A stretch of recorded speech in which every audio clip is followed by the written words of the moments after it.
Hey everyone, and welcome back to the Apex Command channel. If you're an ambitious professional looking to level up, you are in exactly the right place. In today's explainer, we've got a really exciting goal. We are going to decode the calculated and honestly somewhat invisible architecture of executive influence. We're going to look at exactly how top-tier leaders leverage persuasion principles, build deep trust, and use strategic communication to just absolutely dominate in high-stakes environments. But we really have to start with this fundamental question, right? Why do some people just command a room before they even utter a single word? Well, it's time to shatter a pretty massive myth right here, right now. Hard work and pure competence, they do not automatically equal authority. In fact, if you're relying solely on how capable you are, you're falling into one of the biggest professional traps out there. It's the exact trap that leaves people overworked and completely overlooked. Okay, let's dive into this. As authority positioning specialist Donna Kennedy puts it, competence is literally just your entry ticket. It gets you into the conversation. But true executive presence, that's actually all about perception architecture. It's the environment, the pacing, and the structure you build around yourself that dictates just how much weight your words carry when you finally decide to speak up. So let's kick things off with Section 1, the architecture of authority. Let's think about two totally different types of professionals. On one hand, you've got people operating through output. Think of that founder who replies to literally every Slack message in 2 seconds flat and over-explains every single minor decision. Pretty quickly, their team subconsciously categorizes them as merely operational. But on the other hand, we have operating through positioning. A top executive uses calmness, space, and selective contribution to build this intense strategic gravity. They aren't down in the weeds. They are purposely positioned way above them.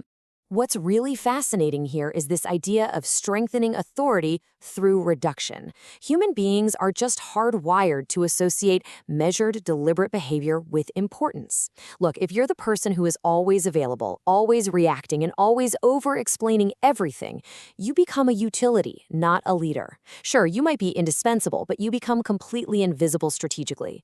By reducing all that noise and reactive behavior, you create space around yourself. And that space, it creates gravity. And gravity completely changes how people listen to you. It's exactly why certain executives can just walk into a room and the whole dynamic instantly shifts. Which leads us perfectly into Section 2, Mastering Interpersonal Influence Dynamics. And this brilliantly illustrates the concepts developed by leadership coach Nadella Solheim. Look, in everyday business, we are constantly having to move past tension and bias just to influence and negotiate. Solheim argues that gaining from these everyday encounters shouldn't be left up to chance, or what mood someone is in, or pure luck.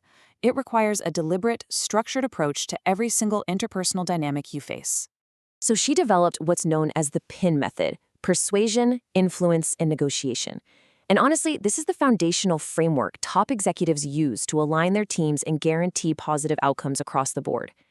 It's all about consciously applying these 3 specific skills rather than just emotionally reacting to whoever happens to be sitting across the table. Mastering this means you are the one steering the ship instead of just getting tossed around by the waves. Now, to actually execute the PIN method effectively, executives lean on the ABC steps: approach, behavior, and conversation. You know, a massive mistake amateurs make is just winging it, or maybe walking into a meeting feeling super competitive. Executives, though, they prepare their approach from the outside in. They think deeply about the other party's needs first. They manage their physical behavior to project total calm, and they steer the conversation by asking incredibly high-quality questions.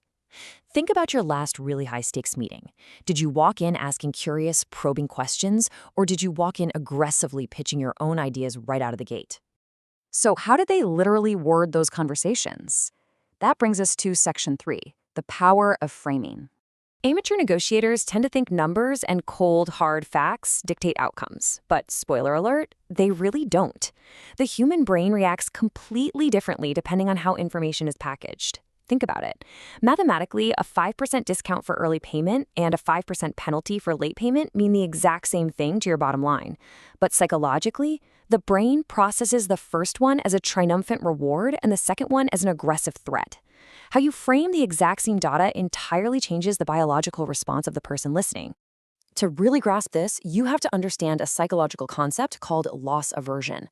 If you tell a stakeholder there's a 10% failure rate, boom, you instantly trigger the amygdala. That's the brain's deep-seated fear response. Suddenly, they become risk-averse, hesitant, and highly defensive.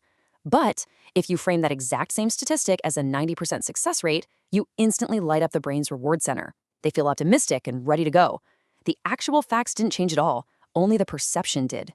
Because of this, top executives actually adjust their framing based on what they want to achieve, shifting between 4 distinct mindsets. Say they need to close a super urgent deal. They might use the hunter's bargaining mindset, emphasizing the severe risk of missing out. Or they might switch to the trader's mindset to highlight reciprocity, swapping concessions point for point.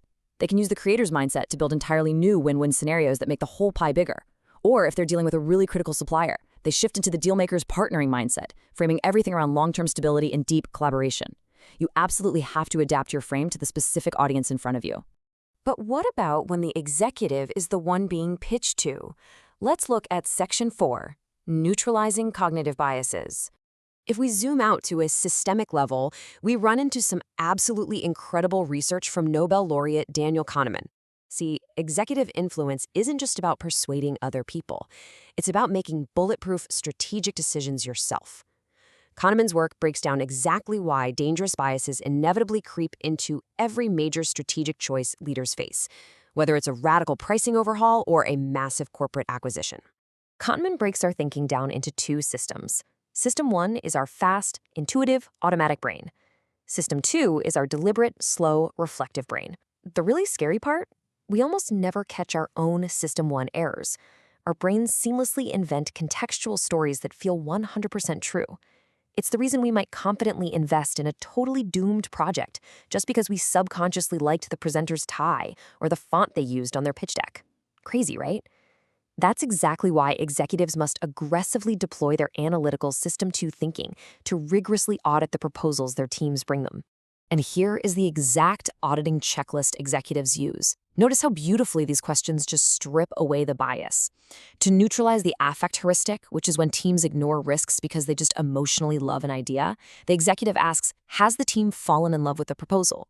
To fight the sunk cost fallacy, they ask, if I were a brand new CEO walking in the door today, would I still make this investment? It's a brilliant structural defense against groupthink and over-optimism. Seriously, before you approve your next major budget or strategic pivot, run your team through this exact gauntlet.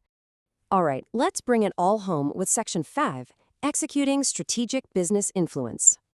Let's put this psychology into action, shall we?